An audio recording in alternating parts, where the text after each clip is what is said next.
Cross ভেক্টরের উপরে একটা সুন্দর প্রবলেম আছে, যেটা মনে হয় তোমার 2018-য় যেই মেনে এটা ছিল।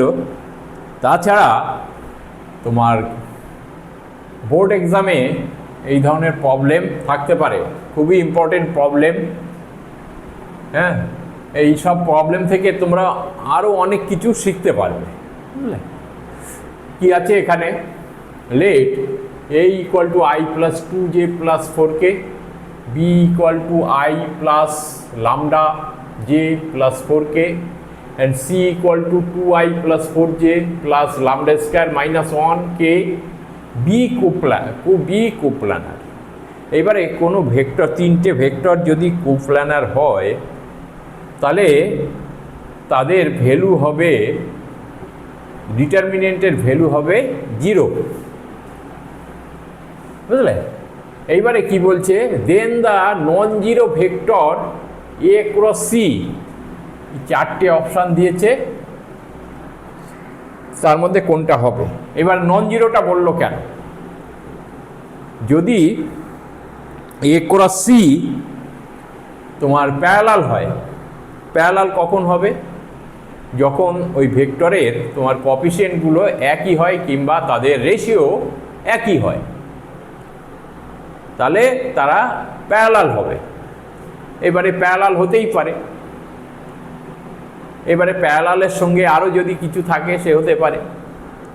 তাহলে আমাকে প্রথমে বুঝলে তো, যদি দুটো এ ক্রস সি বলছে কখন তারা জিরো হবে?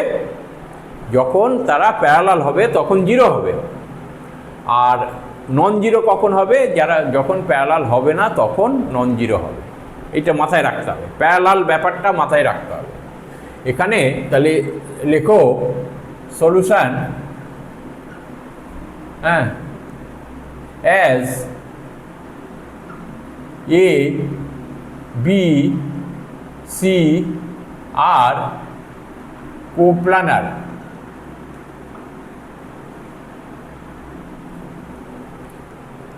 কোপ্লানার, দেন এই নোটেশনগুলো রাখবে, মনে রাখবে এগুলো, কারণ এই নোটেশনগুলো যখন তুমি বোর্ড এক্সামে এই প্রবলেমগুলো করবে তখন তোমার সব কিছু ঠিকঠাকভাবে করতে হবে। যেমন তোমার যেই মেন কিংবা অ্যাডভান্সে তোমার শুধু অ্যান্সারটা বের করলেই হয়ে গেল, কিন্তু এক্ষেত্রে তো তা নয়। তাহলে কি হবে, এ বি সি এরকম লিখতে হবে,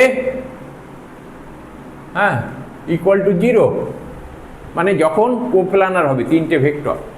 তাহলে এটাকে লেখা যাবে কি, এই এখানে কি আছে 1 2 4, ডিটারমিনেন্টে লিখতে হবে 1 lambda 4, এখানে কি আছে 2 4 lambda square minus 1 equal to 0, তাই তো? 0। তাহলে এখানে লেখো, খুব জায়গা কম নিয়েই করতে হবে, বুঝলে? এইখানে লেখো, তাহলে 1 ইন্টু,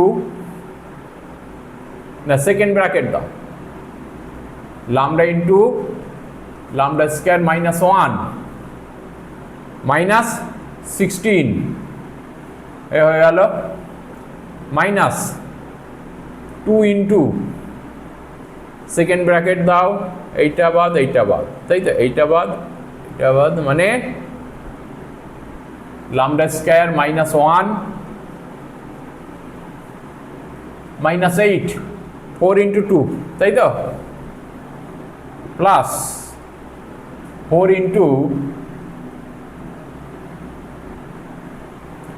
ইন্টু তাহলে 4 মাইনাস কত, 4 মাইনাস 2 lambda ইকুয়াল টু 0, তাই তো? এখানে কি হবে, 1 আছে, মানে lambda cube minus lambda minus 16, এটা ব্র্যাকেটের মধ্যে রেখে দাও।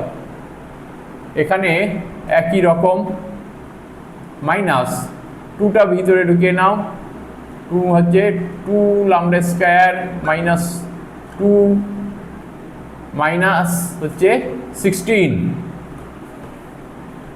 প্লাস এটা 16 মাইনাস 8 ল্যামডা, তাই তো, ইকুয়াল টু 0।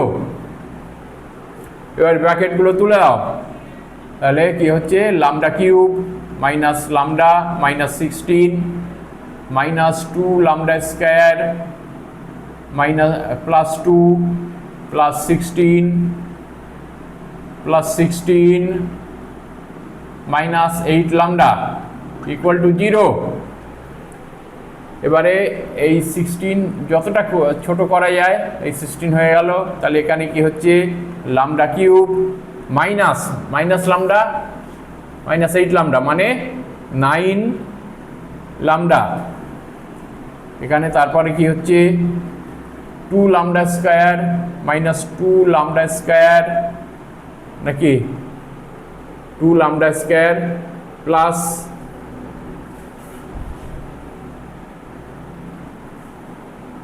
ভুল হচ্ছে, এটা একটা কাজ করো, মাইনাস 2 ল্যামডা স্কয়ার লেখো এখানে, 2 ল্যামডা স্কয়ার, তারপরে মাইনাস 9 ল্যামডা, তাই তো, প্লাস 2 আর 16 মানে 18 ইকুয়াল টু 0। তাহলে এখানে ল্যামডা স্কয়ার কমন নাও, কি হবে lambda minus 2 minus 9 lambda minus 2 equal to 0। আর এগোও কি হবে ল্যামডা স্কয়ার মাইনাস না lambda square minus 9 into lambda minus 2 equal to 0। এবার আরও এ করো, এখানে কি হচ্ছে lambda minus 3 lambda plus 3 into lambda minus 2 equal to 0। তাহলে ল্যামডার কটা ভ্যালু হচ্ছে ল্যামডা ইকুয়াল টু মাইনাস 3 আর হচ্ছে তোমার কত 2, তাই তো। এইবারে এর থেকে বের করে নিতে হবে কোনটা নন জিরো হবে। তাহলে আমি এ ক্রস সিটা বের করতে বলেছে এখানে, এ ক্রস সি যখন আমি এ বসাচ্ছি minus 3 when lambda equal to minus 3, তাহলে এ ইকুয়াল টু কত হচ্ছে, এ ইকুয়াল টু হচ্ছে তোমার এটা ঠিকই আছে i plus 2j plus 4k, তাই তো। আর সি কত হচ্ছে, সি হচ্ছে 2i প্লাস 4j প্লাস এখানে 3 স্কয়ার মানে 9 মাইনাস 1 মানে 8k, তাই তো। দেখো এখানে 1 2 4 এখানে 2 4 8, তাহলে এদের রেশিও একই। তাহলে এক্ষেত্রে কি হবে, তাহলে এই দুটো এ হচ্ছে প্যারালাল, এ আর সি যখন এ ল্যামডা ইকুয়াল টু মাইনাস 3 তখন এটা প্যারালাল, তাহলে এ ক্রস সি ইকুয়াল টু 0, তাই তো। দুটো যদি প্যারালালে হয় তাহলে তাদের এ 0 হবে। আবার ল্যামডা ইকুয়াল টু যখন 3 তখন কি হচ্ছে ওই একই হচ্ছে, এ ইকুয়াল টু হচ্ছে i প্লাস 2j, কারণ মাইনাস 3 স্কয়ার ওই একই মানে 8 মানে 9 মাইনাস 1 মানে 8 plus 4k, C equal to কত 2i plus 4j plus 8k। তাহলে এক্ষেত্রে এ এবং সি তোমার প্যারালাল, তাই তো, এটা প্যারালাল এটাও প্যারালাল, তাহলে এ ক্রস সি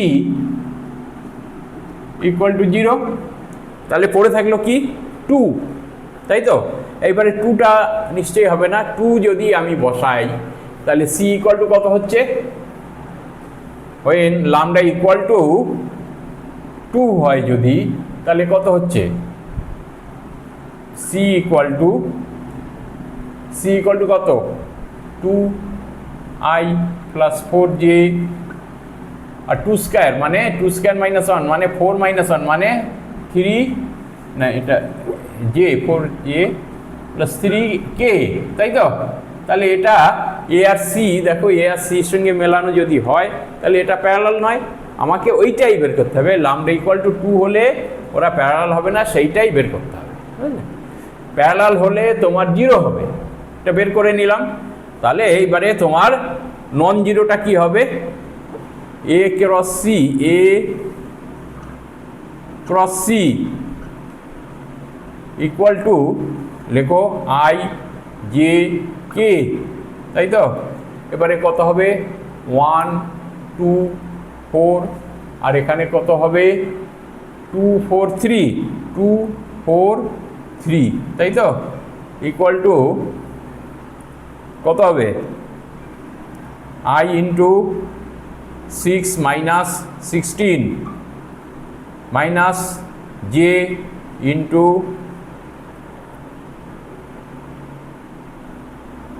6 না 3 মাইনাস কত 8 প্লাস k ইন্টু কত হবে k ইন্টু 4 মাইনাস 4, তাই তো? তাহলে এখানে কি হচ্ছে minus 10i plus 5j plus 0, এইটাই হচ্ছে তোমার অ্যান্সার, তাই তো? তাহলে অপশান কোনটা, অপশান হচ্ছে অপশান তোমার বি, অপশান হচ্ছে বি, তাই তো? খুব সহজ প্রবলেম, ভালোভাবে বুঝিয়ে দিলাম। ল্যামডা -3 আর ল্যামডা ইকুয়াল টু 3 হলে ওরা প্রত্যেকটা এ এবং সি প্যারালাল হচ্ছে, সেক্ষেত্রে ওরা 0 হয়ে যাচ্ছে, বুঝলে? দুটো যদি স্ট্রেট লাইন, দুটো ভেক্টর যদি প্যারালাল হয় তাহলে তাদের ক্রস ভেক্টর সবসময় 0 হয়। আমাকে বের করতে বলেছে কি নন জিরো, এই একমাত্র ল্যামডা ইকুয়াল টু 2 ক্ষেত্রেই হবে, বুঝলে? ঠিক আছে, যদি ভিডিওটা ভালো লেগে থাকে অবশ্যই তোমরা সাবস্ক্রাইব করবে, শেয়ার করবে এবং লাইক করবে, যাতে ভবিষ্যতে আরও ভালো ভিডিও তোমাদের দিতে পারি। Thank you.